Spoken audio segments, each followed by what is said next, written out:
Okay guys, इस video में discuss करते हैं हम ब्रिंजल का पेस्ट, जो brinjal shoot and fruit borer कहा जाता है। क्लासिफिकेशन की बात करते हैं तो क्लासिफिकेशन, इसका क्लास और फाइलम सबको पता ही है। ऑर्डर की बात करें तो ऑर्डर इसका है लेपिडोप्टेरा, ऑर्डर है इसका लेपिडोप्टेरा और फैमिली है इसकी पायरेलिडी। और अगर इसके जीनस स्पीशीज साइंटिफिक नेम की बात करें तो साइंटिफिक नेम है इसका ल्यूसिनोट्स ऑर्बेनालिस। इसका जीनस ल्यूसिनोट्स और इसका जो स्पीशीज है वो ऑर्बेनालिस है। अब बात करते हैं हम इसके होस्ट प्लांट्स की या इसके पोषक पौधों की। तो इसके जो पोषक पौधे हैं वो, जैसा कि ये बैंगन का पेस्ट है या ये ब्रिंजल का पेस्ट कहा जाता है इसे। ब्रिंजल का पेस्ट होने के कारण इसका जो मेन होस्ट प्लांट है वो क्या रहेगा, बैंगन। तो इसके जो अनदर होस्ट प्लांट कौन से हैं वो सोलेनेसी कुल के जो प्लांट्स हैं। डिस्ट्रीब्यूशन की जब बात करें तो इसका डिस्ट्रीब्यूशन अगर वर्ल्ड वाइड बात करते हैं तो Malaysia, India, Sri Lanka, Pakistan, Germany, पूर्वी अफ्रीका में पाया जाता है।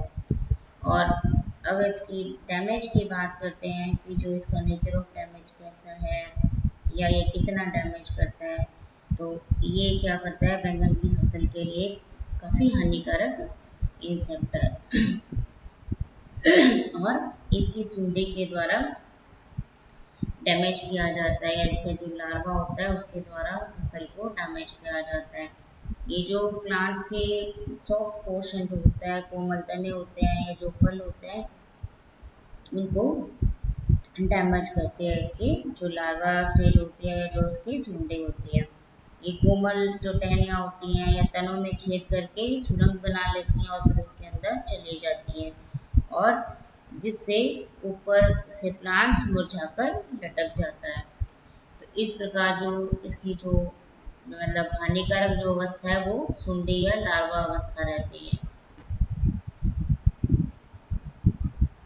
इसका जो मुख्य आक्रमण होता है इस लार्वा का, वो तने पर होता है। प्लांट्स के जो तना है, जो स्टेम है, उस पर इस जो सुंडी या इस लार्वा का या इस इंसेक्ट के लार्वा का अटैक होता है, जिससे प्लांट्स की जो पैदावार है या जो उसकी जो ग्रोथ है वो रुक जाती है।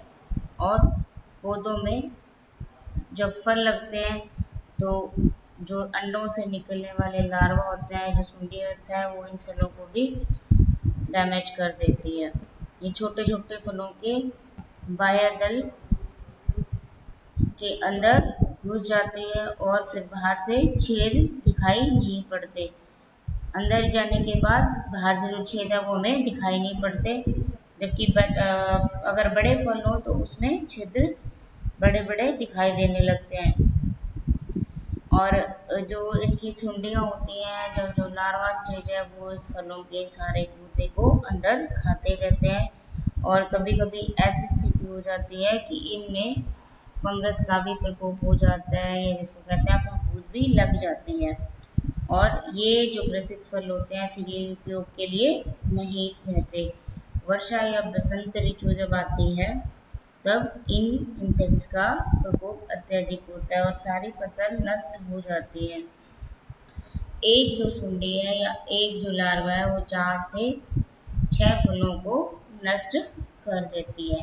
तो नेक्स्ट हम बात करते हैं इसकी लाइफ हिस्ट्री की या इसके जीवन इतिहास की, कि इसमें किस पर कितनी स्टेजेस पाई जाती हैं और ये इंसेक्ट कैसा दिखाई देता है। इसके लाइफ में 4 स्टेजेस पाई जाती हैं: egg, larva, pupa, egg, larva, pupa and adult. ये 4 स्टेजेस पाई जाती है। जनरली क्या होता है, हमारे पास इंसेक्ट में दो स्टेजेस, दो कंडीशंस पाई जाती हैं। एक में जिसमें इंसेक्ट की लाइफ हिस्ट्री में 3 स्टेजेस और एक में 4 स्टेजेस पाई जाती है। तो ये जो हमारे पास ब्रिंजल का पेस्ट है इसमें वो स्टेजेस पाई जाती है। और अगर हम एग की बात करते हैं, फर्स्ट 4 स्टेजेस में फर्स्ट स्टेजेस कौन सी है? एग। अगर हम एग की बात करते हैं तो जो फीमेल इंसेक्ट है वो एक एक करके 2 या 4 ग्रुप्स में एग देती है। और एग देती भी क्या है, जो लीव्स की नीचे की सतह होती है ना, वहाँ पर ये उसकी सतह पर ये एग लेइंग करती है। और अंडे क्या करते हैं, कोमल तने, फूलों और फल के बाह्य तल पर दिए जाते हैं। मतलब एग्स कहाँ दिए जाते हैं कि पत्तियों की निचली सतह पर, या फिर जो कोमल तने हैं, फूल है, या जो कलियां हैं, फल हैं, उस पर भी एग ले की जाती है।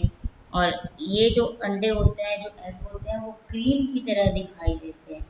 जैसे क्रीम होती है ना, उस तरह से ये क्रीम की तरह लंबे होते हैं और क्रीम की तरह दिखाई देते हैं। और एक फीमेल इंसेक्ट अपनी लाइफ में 100 से 150 एग्स देती है।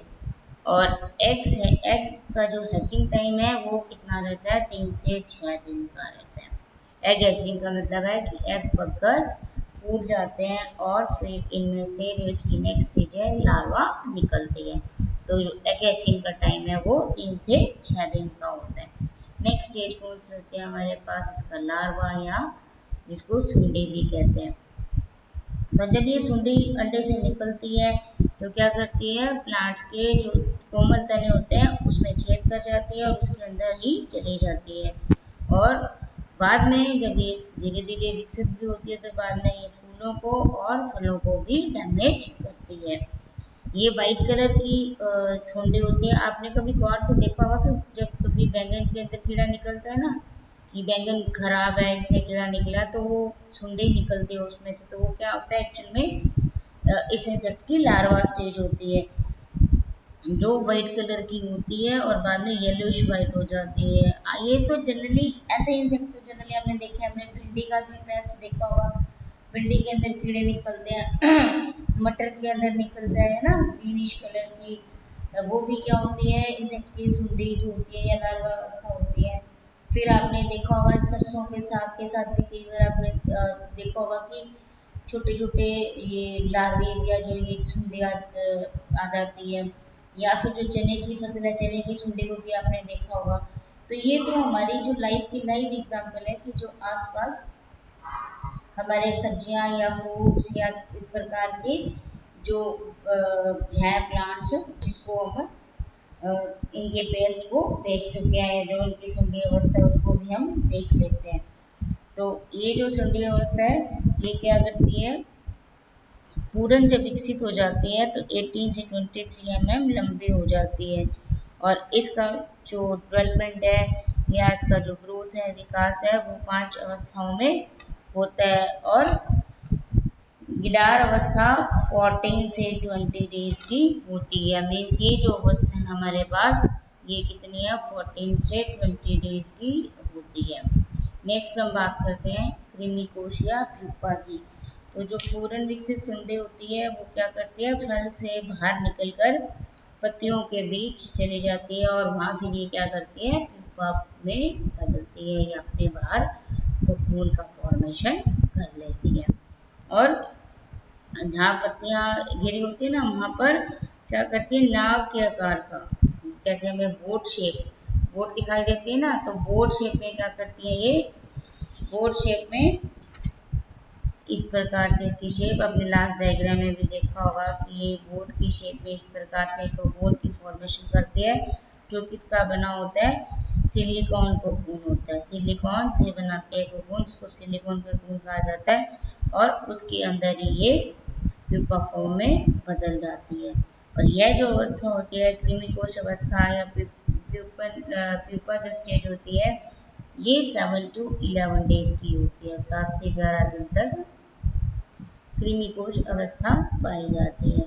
नेक्स्ट हम देखते हैं कि इसका जो फ्रूट है वो कैसा होता है।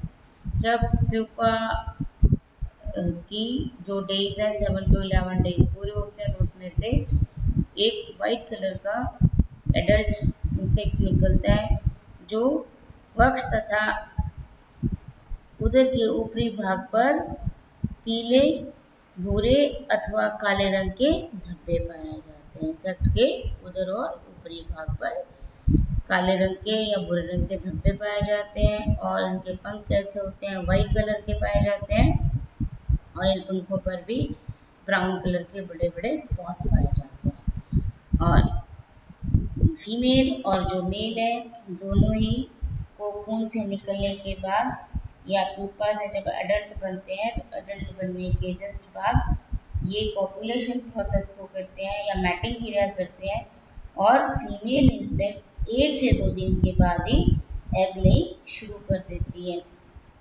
तो इसका ये देखिए इसका जो टोटल लाइफ साइकिल है वो कितने टाइम में पूरा हो जाता है, 25 से 39 डेज में पूरा हो जाता है। ये हमारे पास फर्स्ट स्टेज रहती है एग और फिर 3 से 6 स्टेज में हमारे पास फर्स्ट स्टेज जो कि ये डैमेज करने की स्टेज है।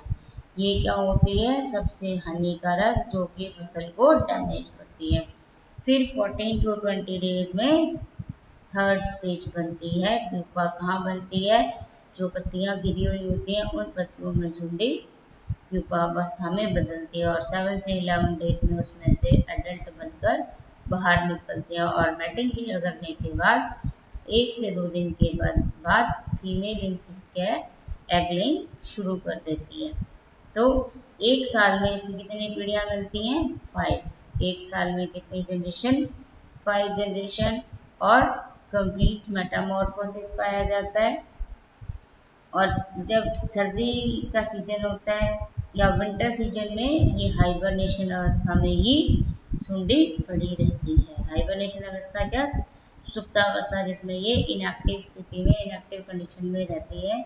तो विंटर सीजन में या सर्दी में यह लार्वा या जो सुंडी अवस्था होती है हाइबरनेशन दर्शाती है। और बसंत जब शुरू हो जाता है या जब सर्दी खत्म हो जाती है तब ये कोशावस्था में या प्यूपा में बदल जाती है। और अगली पीढ़ी को पूरा करने के लिए मार्च अप्रैल में दिखाई देते हैं। जो इंसेक्ट है अगली पीढ़ी को कब पूरा करते हैं, मार्च अप्रैल में दिखाई देते हैं। नेक्स्ट हम बात करते हैं इसके मैनेजमेंट की। देखते हैं कि किस प्रकार के उपाय या किस प्रकार की प्रिकॉशन रखकर हम इस इंसेक्ट के प्रकोप को कम कर सकते हैं या फिर अगर प्रकोप हो जाता है तो उसको कैसे खत्म कर सकते हैं। जो ग्रसित फंगी होते हैं या जो टॉप जो पार्ट होता है प्लांट का उसके अंदर और फल के अंदर सुंडियां रहती हैं तो उन्हें इकट्ठा करके नष्ट कर देना चाहिए। सेकंड क्या है, यदि खड़ी फसल में इस कीट को हम रोकना चाहते हैं, इसके प्रकोप से बचना चाहते हैं तो क्यूनेल्फास, कार्बोरल, मालाथियन आदि की ये एक निश्चित मात्रा दी होती है जिसको पानी की निश्चित मात्रा में मिलाकर प्रति हेक्टेयर की दर से फसलों पर छिड़काव करना चाहिए। तो इस प्रकार क्या है, या तो हम प्रिकॉशन रख सकते हैं कि जो सुंडियों वाले प्लांट्स हैं या जो फ्रूट्स हैं उनको हम डैमेज कर दें और सॉरी ख़त्म कर दें, नष्ट कर दें। और या फिर जो खड़ी फसल में अगर कीट के प्रकोप होने का हमें रिस्क हो तो फिर ये जो है इन दवाओं का प्रयोग फसलों पर छिड़काव कर सकते हैं। नेक्स्ट देखते हैं हम जो चिली थ्रिप्स है या मिर्च का जो थ्रिप्स है जो चिली का पेस्ट है। तो इसका जो ऑर्डर है, ऑर्डर क्या रहता है, थाइसैनोप्टेरा और जो फैमिली है वो थ्रिप्टिडी। तो ये इसका ऑर्डर और फैमिली है चिली थ्रिप्स जिसको कहा जाता है। और अगर हम साइंटिफिक नेम या जीनस स्पीशीज की बात करें तो इसका जो जीनस है वो है स्किटोथ्रिप्स और अगर इसकी स्पीशीज की बात करें तो वो है डॉर्सालिस। तो इस प्रकार इसका जो ये क्लासिफिकेशन है, क्लास और फाइलम चलता ही आ रहा है इंसेक्ट का, वो सेम ही है, class, phylum, order, family and genus species. तो अब हम बात करते हैं इसके होस्ट प्लांट की। तो इसका जो होस्ट प्लांट क्या क्या रहता है, होस्ट प्लांट में है नाम ही है चिली थ्रिप्स, तो इसका मेन होस्ट प्लांट क्या रहेगा, मिर्च। नेक्स्ट और जो अदर प्लांट्स हैं दैट इज मूंगफली, अरंडी, सीम, कपास, आम, अनार और कई खरपतवार या वीड्स जिन पर ये अपनी लाइफ को पूरा करता है, जो इसके होस्ट प्लांट करते हैं। नेक्स्ट देखते हैं कि इसका जो डिस्ट्रीब्यूशन है या वितरण है वो कैसा रहता है। तो जहाँ पर भी जो मिर्च की पैदावार की जाती है, जहाँ जहाँ भी मिर्च की पैदावार है पूरे देश में, वहाँ पर ये इंसेक्ट को पाया जाता है। और ये अब देखते हैं कि इसका जो डैमेज है वो किस प्रकार करता है प्लांट को या फसल को, और इसका जो कौन सी अवस्था है जो ये प्लांट को डैमेज करते हैं। तो सबसे पहले तो ये है कि इसको बहुत भयानक कीट मानते हैं, मिर्च का सबसे भयानक जो पेस्ट माना जाता है, जो फसल की इसकी फसल को खराब कर देता है। तो पौधों की जो सभी अवस्थाओं को ये क्षतिग्रस्त करता है। ये इंसेक्ट क्या है, कभी कभी कुछ इंसेक्ट ऐसे होते हैं ना जो स्टार्टिंग फेज में अटैक करते हैं, या फिर वो लेट स्टेज में अटैक करते हैं जब उस पर फ्रूट्स आ जाते हैं या फ्लावरिंग हो जाती है। और ये इंसेक्ट ऐसे हैं जो प्लांट्स की सभी कंडीशंस को ये क्या करता है, डैमेज करता है। और इसके जो निम्फ और फ्रूट होते हैं वो पत्ती को खोज कर निकलने वाले रस को चूसते हैं। पत्ती को क्या करते हैं, खरोच देते हैं और फिर उसका जो रस निकलता है उसको चूस देते हैं। और पत्तियों पर छोटे छोटे सूक्ष्म आकार के सफेद धब्बे दिखाई देने लगते हैं। और फूल, कलियों और कोमल तनों का रस भी चूसते हैं। और इस कीट के आक्रमण के कारण क्या हो जाता है, पौधों की पत्तियां, फूल, कलियां और फल सभी क्या करते हैं, सिकुड़ जाते हैं और डिसहैबिट हो जाते हैं। और ये विकृत हो जाते हैं ना, विकारित हो जाते हैं, इसमें विकार आ जाते हैं। तो वो जो फसल है वो पूरी तरह से खराब हो जाती है, प्लांट्स की ग्रोथ भी रुक जाती है। और इस प्रकार जो प्लांट्स अगर ग्रोथ नहीं होगी तो नेचुरल सी बात है कि वो प्लांट्स सूख जाएंगे और प्लांट्स की जो ये फसल है वो खराब हो जाती है। और ये पूरे वर्ष भर ही सक्रिय रहता है। और सूखे वाली स्थिति में जब सूखा हो या पानी की कमी हो जाती है तो इस इंसेक्ट का प्रकोप है वो अधिक रहता है। और वर्षा में इस कीट की जब रेनी सीजन आता है तो इस इंसेक्ट की संख्या कम हो जाती है। और मिर्च की में जब वायरल इन्फेक्शन जो होता है, जो वायरल या वायरस द्वारा होने वाली बीमारियों के लिए भी इस इंसेक्ट की मुख्य भूमिका रहती है। नेक्स्ट देखते हैं हम इसका जो लाइफ हिस्ट्री है वो कैसा होता है, कितनी अवस्थाएं पाई जाती हैं। 4 अवस्थाएं पाई जाती हैं, एग, निम्फ, प्यूपा और फ्रूट। अब पहले हमने देखा था कि निम्फ के बाद एडल्ट बनता है, इसमें क्या कंडीशन है हमारे पास, निम्फ, निम्फ के बाद प्यूपा एंड देन फ्रूट। तो जब हम बात करते हैं एग, एग क्या होता है, जो फीमेल इंसेक्ट द्वारा पत्ती की कोशिकाओं में दिए जाते हैं। और किस प्रोसेस से दिए जाते हैं, अनिषेक जनन द्वारा, जो ना पार्थोजेनेसिस के द्वारा अंडे दिए जाते हैं। और प्रतिदिन फीमेल इंसेक्ट 4 से 6 अंडे और अपनी पूरी लाइफ में ये 50 to 60 एग देती है। और एग हैचिंग का जो टाइम है वो 8 to 9 डेज रहता है। 8 to 9 डेज में निम्फ बन जाता है। सेकेंड जो स्टेज की बात करते हैं, निम्फ एंड प्यूपा। तो जो अंडे से जो निकलता है निम्फ वो बहुत छोटा होता है बट अधिक एक्टिव रहता है, काफ़ी एक्टिव होता है वो। निम्फ 4 से 6 दिन के टाइम के बाद दूसरी बार नरमोचन क्रिया करता है और कुछ समय के लिए पूर्व प्यूपा अवस्था की स्थिति में पत्ते या फूल के आधार पर ही रहता है। और फिर पूर्व प्यूपा और प्यूपा अवधि मीन्स पहले क्या करता है, ये 2 बार निर्मोचन कर कर पूरा प्यूपावस्था मतलब प्यूपा बनने से पहले की स्थिति में रहता है और फिर प्यूपा की फॉर्मेशन कर लेता है।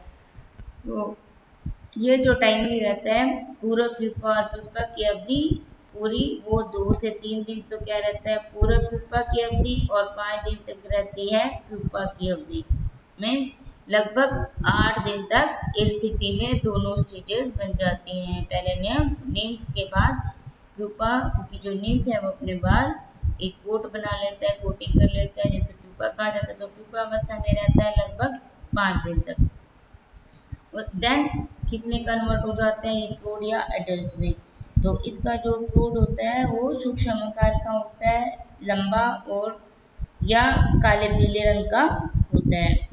और ये क्या करता है, मुड़ी हुई जो पत्तियां होती हैं या फूलों के अंदर रहता है। कहाँ रहता है? मुड़ी हुई पत्तियों में या फूलों के अंदर रहता है।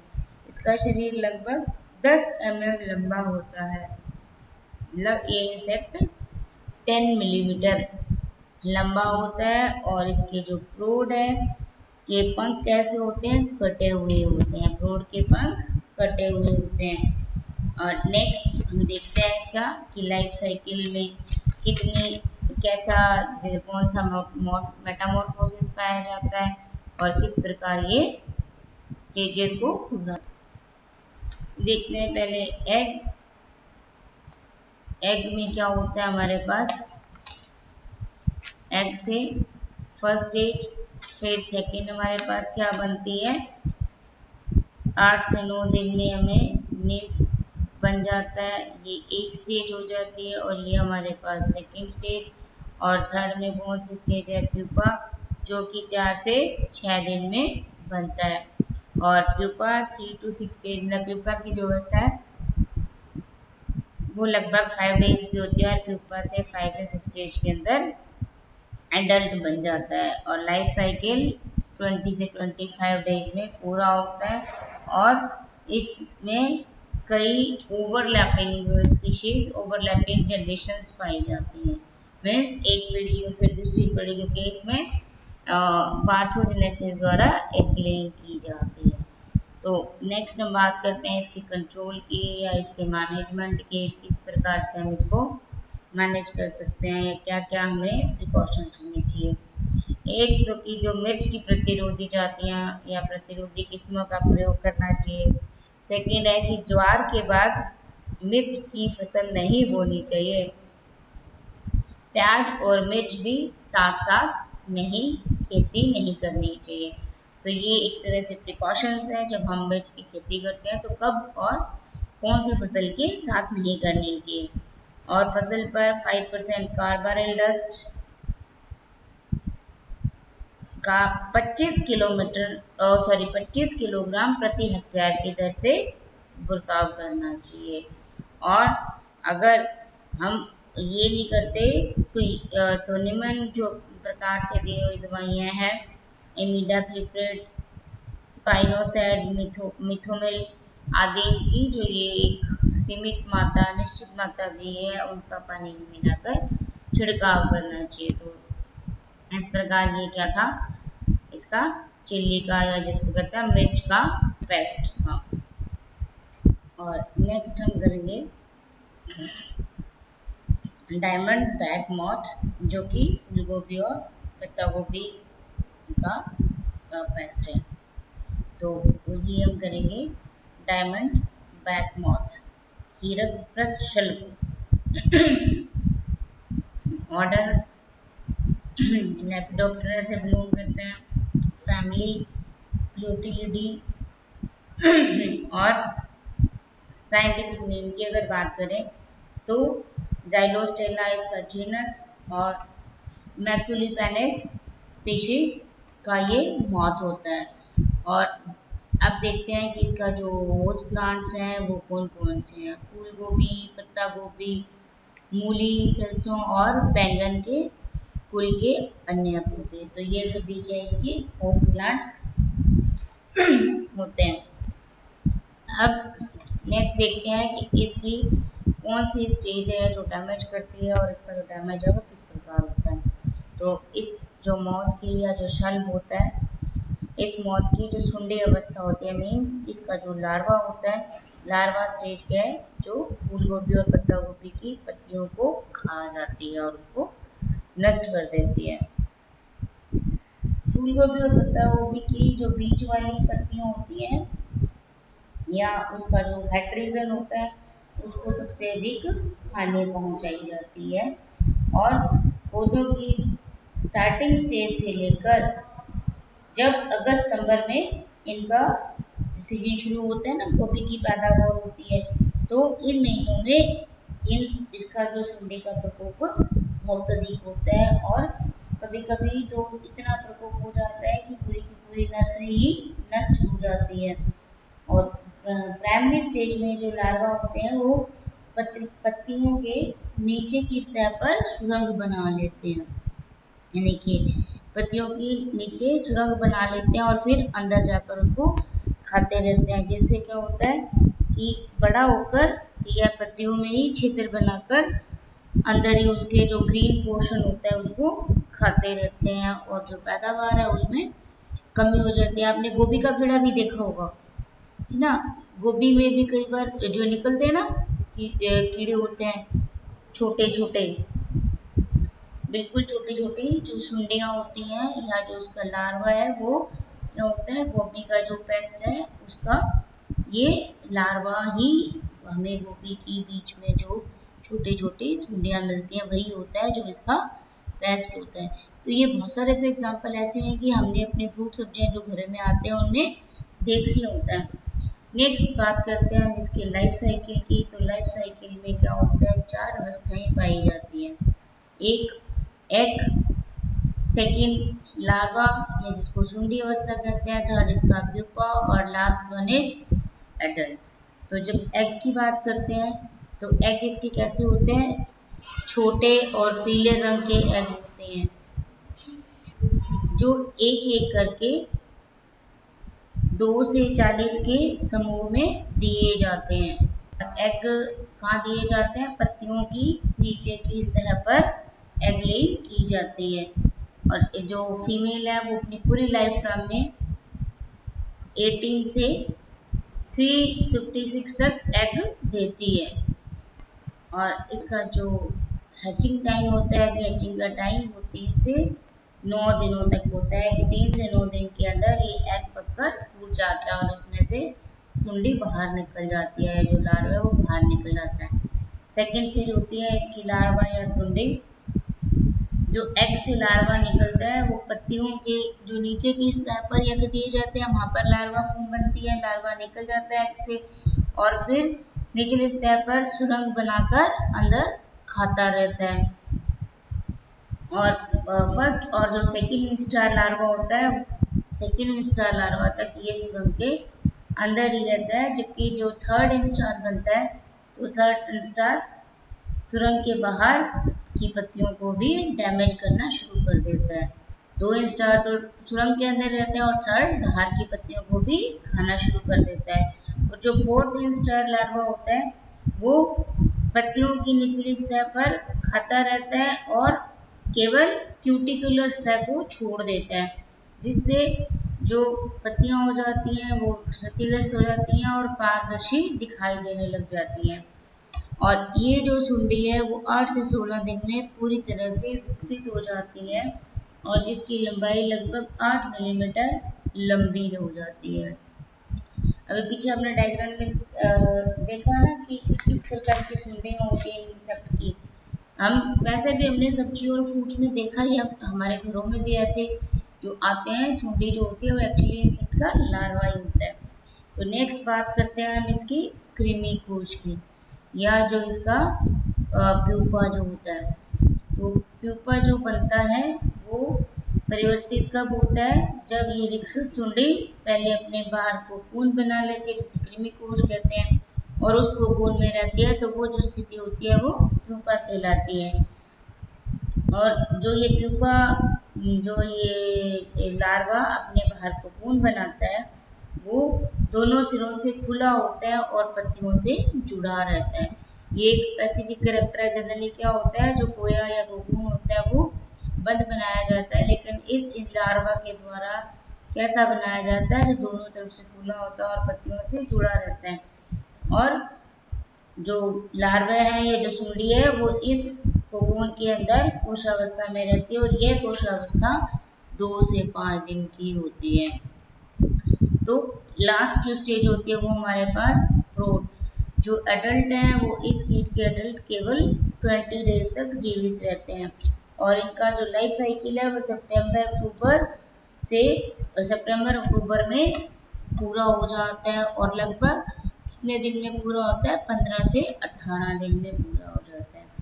इसकी क्या होती है, इसकी जो जनरेशन है एक साल में कई जनरेशन मिलती हैं और इसकी जो लाइफ है वो 16 से 32 दिन में पूरी हो जाता है, पूरा साइकिल कंप्लीट मेटामॉर्फोसिस पाया जाता है। और इसके जो प्रोड है या एडल्ट है वो 8 से 12 mm लंबे ब्राउन कलर के होते हैं। और अगली अगली जो एक जोड़ी पंखों की होते हैं उस पर व्हाइट कलर के स्पॉट पाया जाता है। और अगर ये विश्राम की अवस्था में होते हैं तो ये हीरे के जैसे दिखाई देते हैं। और शाम के टाइम में मैटिंग करने के बाद जो फीमेल इंसेक्ट है वो 1 से 2 दिन के बाद ही एग लेइंग शुरू कर देती है। लास्ट में हम बात करते हैं इसके कंट्रोल या नियंत्रण की या इसके मैनेजमेंट की कि क्या प्रिकॉशंस रखनी चाहिए हमें इसकी बुआई कटाई में, या किस प्रकार की दवाएं हैं जो हम इसके प्रकोप से बचने के लिए यूज कर सकते हैं। तो फर्स्ट क्या देखते हैं कि टमाटर के साथ 1:1 के अनुपात में सह फसली खेती करने से कीट का प्रकोप कम हो जाता है। मीन्स टमाटर के साथ सह फसली खेती करनी चाहिए। और सरसों को ट्रैप क्रॉप के रूप में 20:1 के अनुपात में मुख्य फसल की रुपाई के कम से कम 10 दिन पहले उगा देते हैं। तो इस कीट के जो एग है वो सरसों पर दिए जाते हैं। मीन्स पहले सरसों की बुआई कर देते हैं ना, और 20:1 के अनुपात में तो जो एग लेइंग होगी वो किस पे हो जाएगी, मस्टर्ड प्लांट्स पर हो जाती है, जिससे जो गोभी की फसल है वो सेफ रहती है। और डेल्टा स्टकी ट्रैप, फिरोमन ट्रैप जिसे कहते हैं, 1 हेक्टर में 12 ट्रैप लगाए। फिरोमन ट्रैप्स क्या होते हैं, जिनके अट्रैक्शन से ये जो इंसेक्ट है वो अट्रैक्ट होकर ट्रैप के पास आ जाते हैं और फिर उसको हम नष्ट कर सकते हैं। और अगर उसके प्रकोप से बचने के लिए इस इंसेक्ट के, इस मॉथ के ल्यूफ्रॉन, इंडोस्कार्वार, स्पाइनोस्ट, थायोडिकार, नोवालुरान और क्यूनलफास ऐसी जो दवाएं हैं उनकी ये निश्चित दी हुई निश्चित मात्रा को पानी में मिलाकर पर हेक्टेयर की दर से छिड़काव करते हैं। इस प्रकार इस इंसेक्ट को प्रकोप से बच सकते हैं। और इसके जो परजीवी कीट है उनको भी यूज कर सकते हैं। परजीवी कीट को यूज करके इनकी जो संख्या उस पर नियंत्रण पाया जा सकता है।